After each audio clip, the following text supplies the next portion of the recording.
Okay,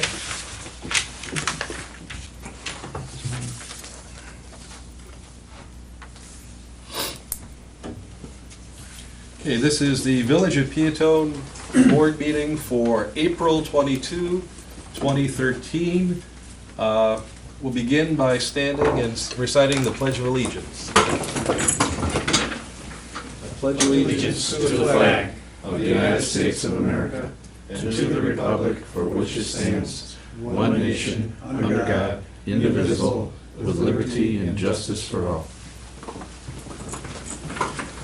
Would the clerk please call the roll? Mr. Reichert? Present. Mr. Hupkey? Here. Mr. Wicker? Here. Mr. Callahan? Here. Mr. Forsythe? Here. Mr. Liberatore? Okay, let the record show that a quorum is present and we may officially conduct business. The first order of business being the approval or corrections of the minutes from the last meeting, which was April 8th, 2013. Trustees, I will entertain a motion to approve the minutes of April 8th as presented, or if you see a reason to correct them, let us know what that might be. Motion. Motion by trustee Hupkey to approve the minutes as presented, seconded by trustee Second. Forsythe. Clerk, please call the roll. Mr. Hupkey? Yes. Mr. Forsythe? Yes. Mr. Callahan? Yes. Mr. Wicker? Yes. Mr. Reichert? Present. Okay, that's enough. Mhm. Vote officially, the minutes are officially approved and become the official record of that meeting. Trustees, you have in your packet the bills for the month under accounts payable and payroll. In the payroll, this is the payroll for the pay period ending April 13 of 2013 in the amount of $48,892.69. And under accounts payable from the general fund, bills totaling $19,925.76. In the water and sewer fund, bills totaling $2,210.48. The grand total for the general fund and water and sewer fund is $22,136.24. We'll entertain a motion to pay the bills. I make a motion, we pay the bills. Motion by trustee Wicker to pay the bills, seconded by trustee Second. Forsythe. Clerk, please call the roll. Mr. Wicker? Yes. Mr. Forsythe? Yes. Mr. Callahan? Yes. Mr. Reichert? Yes. Mr. Hupkey? Yes. Okay, motion carries and the bills are paid. Public comment and/or questions? There is no one from the public present at this time, so we're going to move on the agenda. And we have reports of committees and officials and staff. You will find the clerk collector report and the treasurer's reports indicating the receipts for the village and the investments for the village for the past month. If there are no questions, I will move on to the next item, which is the police chief's report. Is there a report, sir? Actually, no, not today, Your Honor. Okay, there is no report from the chief of police. We move on to the engineer's report. Any updates on anything? Nothing to report. Okay, we will move on to old business, and there is no old business, so let's get to the new business. The first item of which is the Park District Softball Baseball Parade on April 27th. The parade route from West Street to Corning Avenue to Mill Street to Blue Devil Drive. So I will entertain a motion to approve the parade route for the April 27th softball parade. So moved. Motion by trustee Reichert, seconded by trustee Wicker to approve the Park District's request for the softball baseball parade for April 27th. Clerk, please call the roll. Mr. Reichert? Yes. Mr. Wicker? Yes. Mr. Callahan? Abstain. Mr. Forsythe? Yes. And Mr. Hupkey? Yes. Okay, motion carries, and the parade route is approved. Next item of business has to do with the Park District again, and it's their amplifier permit for the softball baseball opening day on April 27th. And That's for 9 a.m. till 4 p.m. on that day. Is there a motion to approve the Park District's amplifier permit for opening day of baseball softball? So moved. Motion by trustee Reichert, seconded by trustee Wicker, to approve the Park District's amplifier permit for opening day. Clerk, please call the roll. Mr. Reichert? Yes. Mr. Wicker? Yes. Mr. Hupkey? Yes. Mr. Callahan? Abstain. And Mr. Forsythe? Yes. Okay, motion carries and is adopted. The amplifier permit is approved.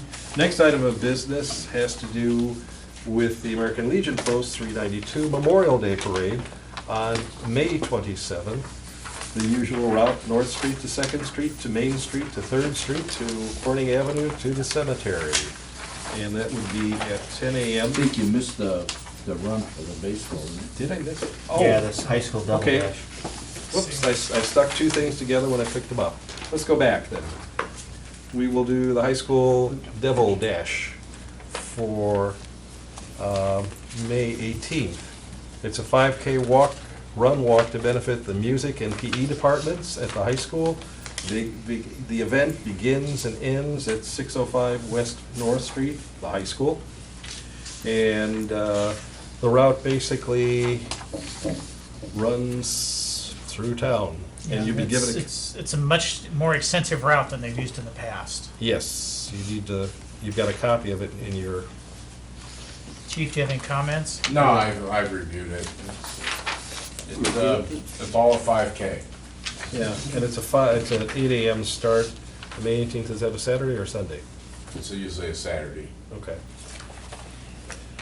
And the part where they go...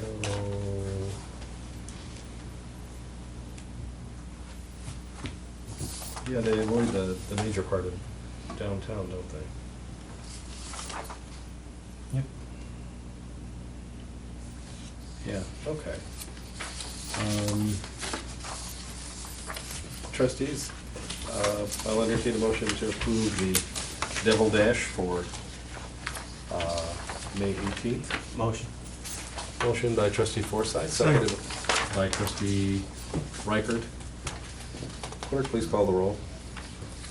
Mr. Forsythe? Yes. Mr. Reichert? Yes. Mr. Hupkey? Yes. Mr. Wicker? Yes. Mr. Callahan? Yes. Okay, motion carries and the high school Devil Dash for May 18th is officially approved. Now it's the American Legion Post 392 Memorial Day Parade. As noted, from North Street to Second Street to Main Street to Third Street to Corning Avenue to the cemetery, starting at 10 a.m. Is there a motion by trustee Forsythe to approve the application? Seconded by trustee Wicker. Clerk, please call the roll. Mr. Forsythe? Yes. Mr. Wicker? Yes. Mr. Hupkey? Yes. Mr. Reichert? Yes. Mr. Callahan? Yes. Motion officially approved for the American Legion Memorial Day Parade route. Next item is the Muscular Dystrophy Association and the Peotone Fire District Fill the Loop event. They have listed that they're going to be at the intersection of Route 50 and Wilmington Road, which technically is not our jurisdiction. However, we got a lot of documentation, and they're basically saying that they have the right to do that, state law.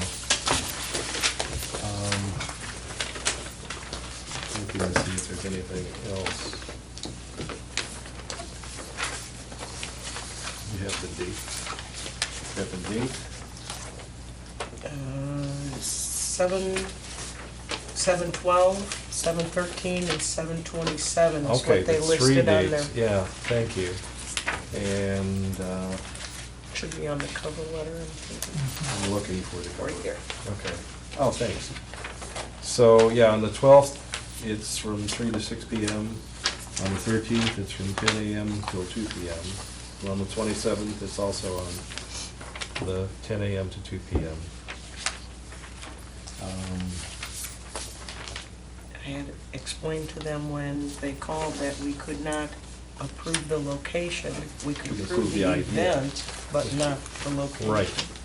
And then they sent me all their backup plans. saying that they could be on that intersection. Yes, well, their backup basically is state law, and our comment is, it's two roads we don't control. The county controls them and the state controls them. So we can approve the event, and technically, the county or the state would have to officially say it's okay, or deny them, I guess the way the law is written, deny them the right to do it at that intersection, okay? Having said all that, is there a motion to approve the Peotone Fire District Fill the Boot event for Muscular Dystrophy Association on July 12, 13, and 27 at the times designated? Motion. Motion by trustee Forsythe. Second. Seconded by trustee Reichert. Clerk, please call the roll. Mr. Forsythe? Yes. Mr. Reichert? Yes. Mr. Hupkey? Yes. Mr. Wicker? Yes. Mr. Callahan? Yes. Okay, motion is officially approved. The event for the fire district and fill the boot for the Muscular Dystrophy Association. Next item, permission to start the purchasing process for a police squad car. George, you want to do that, or Chief, either one? Chief is wandering over to the microphone. We're going to do two things, so you may as well stay there, because we'll do a separate motion on the squad computers. Through the budget process, we indicated that we need to replace some squad cars. Starting with the proposal in front of you is get your permission to order a vehicle that's gonna probably price out about $23,917 from Ford. It's the police Interceptor, which is a V6, so I'm not sure how much intercepting it's gonna do. But we've been discussing vehicles and checking them out, and we just feel that since they've taken the Ford and they've downsized the engine to run fuel efficient, and it is a little bit more room for us in our police equipment, we'd like permission to place the order from the board. We're looking probably at least a 2-month to be made in Chicago vehicle, because that's where they make all the police packages at the processing plant. So that's- What model is it, Bill? It's called the Police Interceptor. Oh, so It it's doesn't not- have it, it looks Looks like a similar to a Taurus. Taurus, but they don't, it has nothing on it that says Taurus. Okay. That's what they call it, the Police Interceptor. I mean, that gets a little confusing because you're thinking Crown Vic or Impala. Well, this one has, no, that you can't buy them, they're for police only. This is state bid, correct? This is, yeah, the government contract that the state has. Okay. And basically Terry's will be the dealer that supplies it to us via the state bid. That's correct. So we do eliminate some costs of having it delivered to they'll be delivered to Terry, so there's no cost for us.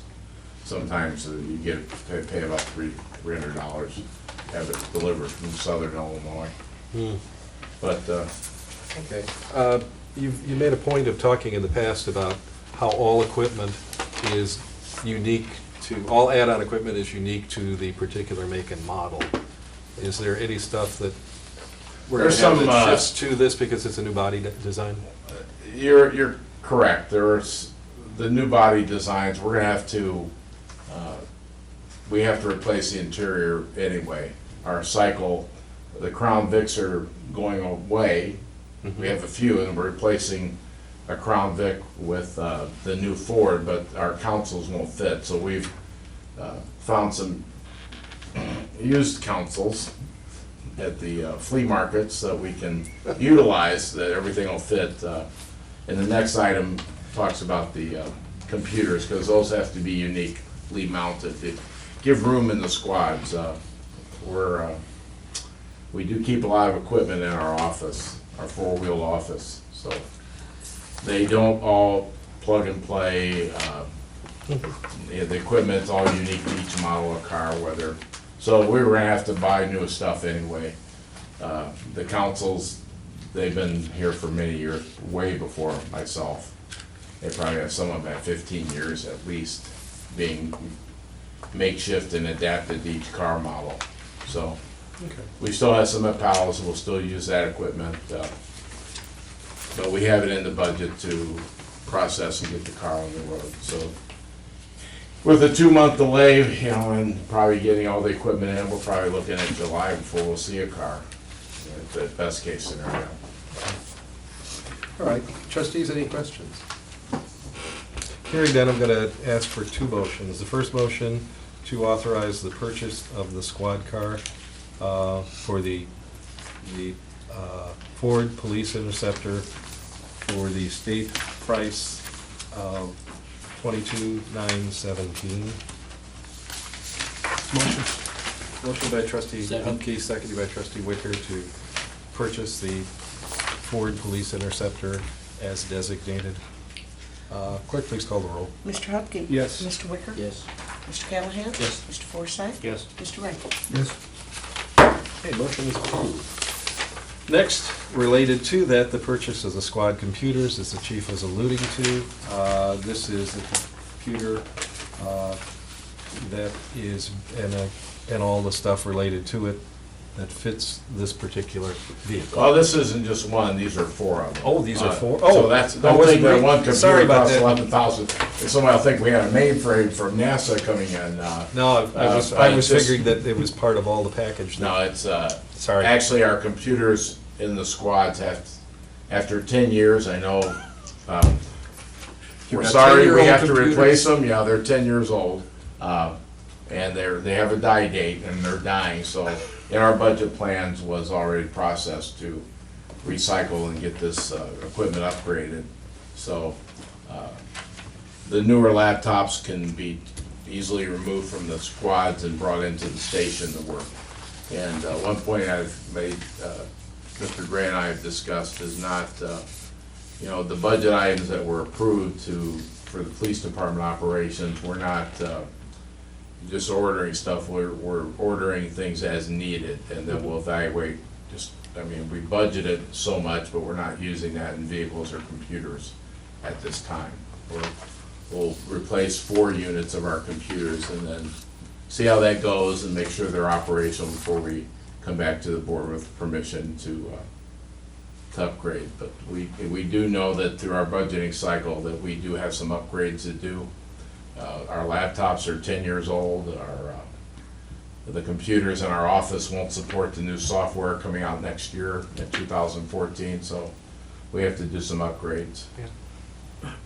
It makes sense to do it as the software you're required to use basically gets upgraded. It's a good time to upgrade computers too. We're being very frugal on equipment and this and that. It takes so much time to evaluate computers. I mean, these laptops and the tough books, they can be very expensive. So this is, we've looked at other departments and seen how they're utilizing the same style of equipment. So we're hoping it'll meet our needs for many years. And it's Getting 10 adaptable. years out of a laptop in a squad car, that's, I think, getting our money's worth. And they run like it 10 years old too. It does take, when you start it, it doesn't come up. It has to take a cycling to get Has these to think screens about to it come up. first.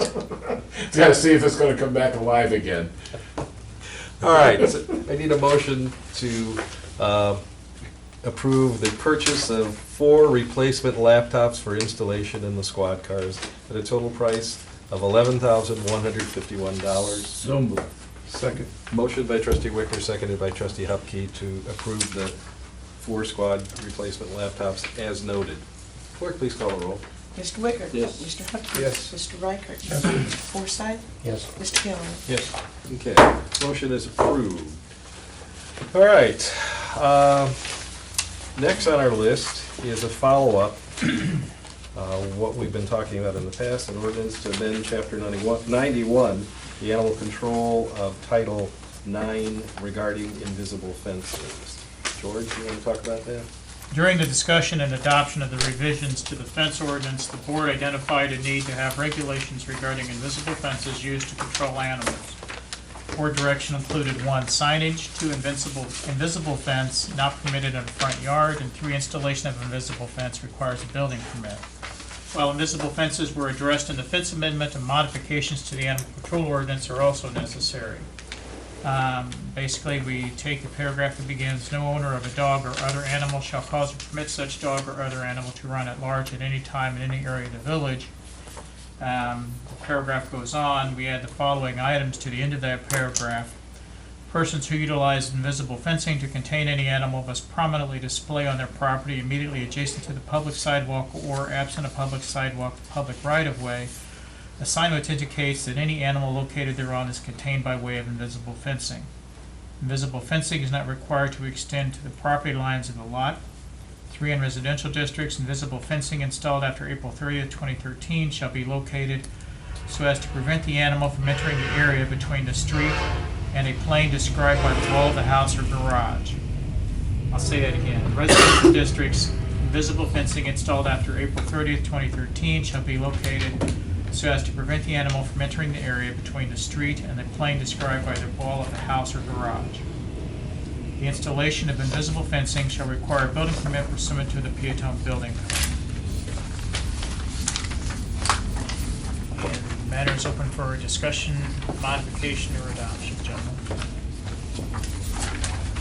And one of the things I've got to note is, for some reason or other, I've noticed on TV an awful lot more advertisements for the invisible fences. I don't know whether it's just paying attention more to it or what, but in that I've noticed that most of the companies that I've seen advertising do have signs that you put up by your house that say "protected by invisible fence," which is part of what we're asking people to do.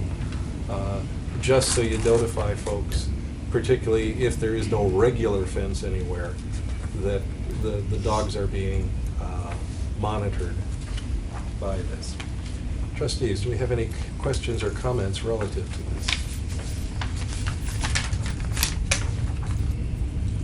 Hearing none, I'm going to ask, this is for a motion, this is ordinance number 13-01, an ordinance amending Chapter 91 of the Animal Control of Title 9 of the Code of Peotone. Is there a motion to that effect? So moved. Motion by trustee Reichert, seconded by trustee Wicker to approve ordinance 13-01, amending Chapter 91 of the Animal Control Act of Title 9 of the Code of Peotone. Clerk, please call the roll. Mr. Reichert? Yes. Mr. Wicker? Yes. Mr. Callahan? Yes. Mr. Forsythe? Yes. And Mr. Hupkey? Yes. Okay, motion is approved. Ordinance 1301 is adopted and becomes a change in the Animal Control Act. The next one is a resolution to exempt new home construction in Westgate Manor Unit 3 from certain building standards, as you will recall from discussions that we've had in the past. George, you want to? At a recent committee of the whole, Mr. John Walsh approached the board regarding his development of Westgate Manor Unit 3. Mr. Walsh noted several years ago the board exempted several lots in Unit 3 from newly adopted building standards. The exemptions were from some architectural standards and the anti-monotony guidelines. In light of the slow housing pace, Mr. Walsh requested exemptions for the balance of Westgate Manor Unit 3. The attached resolution monuments the board guidance on these exemptions. The resolution exempts the balance of Unit 3 lots from Section 150.038, which is the appearance of exterior of buildings, and Section 150.039, construction requirements for single-family detached residences, which is actually the anti-monotony regulations. And this resolution basically monuments that decision by the board. Trustees, any questions? Does this have any effect on the current houses in that area's property value in any way, or? Those were built with these exemptions in With them? place. Okay. Basically, For they'll those match, lots. they'll match all the houses around it. Okay. Other questions? Okay, this is resolution 13-R01, a resolution to exempt new home construction in Westgate Manor Unit 3 subdivision from certain building standards. Is there a motion to approve resolution 13-R01? Motion. Motion by trustee Hupkey, seconded by trustee Wicker. Actually, I'll give it to you, Wade, because Callahan. You're too quiet. Yeah, it's kind of like, we'll get you in the record. All right. All right. Clerk, please call the roll. Mr. Hupkey. Yes. Mr. Callahan. Yes. Mr. Forsythe. Yes. Mr. Riker. Yes. Mr. Wicker. Yes. Okay, motion 13-R01, a resolution to exempt new home construction in Westgate Manor Unit 3 subdivision from certain building standards is approved. All right, next item. The resolution to adopt the 5-year capital improvement plan. Attached is a resolution endorsing the 5-year program capital improvement plan. The work elements in this plan reflect comments staff and elected officials have received from the public, staff submissions, and corresponding input provided by the village board at the public work session. The plan incorporates projects in the street, water, sewer, police, and administration departments. Examples of projects include street paving, purchase of a police squad car, pulling well 3, grouting a sanitary sewer on Route 50, preliminary engineering on Route 50 traffic light, retail marketing study, and squad computers. CIP is a planning document, not an appropriation ordinance. In and of itself, it does not authorize any projects, and it is subject to review and revision at later dates. It does, however, provide a general working plan for the next 5 years regarding programs and capital improvements. That's the document you've got right here that you've seen before, but was included in your packet. Questions, trustees? Hearing none, this would be resolution 13-R02, a resolution to adopt the 5-year capital improvement plan. So moved. Second. Okay, motion by trustee Wicker, seconded by trustee Forsythe to approve resolution 13-R02. Clerk, please call the roll. Mr. Wicker. Yes. Mr. Forsythe. Yes. Mr. Callahan. Yes. Mr. Riker. Yes. And Mr. Hupkey. Yes. Okay, motion is approved. Now, we're coming up to 2 items on the agenda that we're going to go into executive session to discuss. The reason for executive session has to do,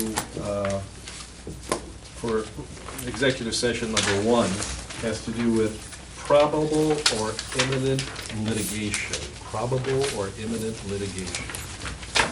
The second reason to go into executive session is the 6-month review of executive session minutes for possible release, closed session minute release and review. So, need 2 motions on this, Michael? No, single motion. Single motion will work, okay. Can we, I need a motion to go into executive session for these reasons: probable or imminent litigation, and the review of closed session minutes for possible release. Motion. Second. Motion by trustee Hupkey, seconded by trustee Forsythe to go into executive session for those 2 stated purposes. Clerk, please call the roll. Mr. Hupkey. Yes. Mr. Forsythe. Yes. Mr. Callahan. Yes. Mr. Wicker. Yes. Mr. Riker. Yes. Okay. Motion carries. Now, I will state that before we're going into executive session, but I will state for the record that there may be some action taken after we come out, okay? So, go into executive session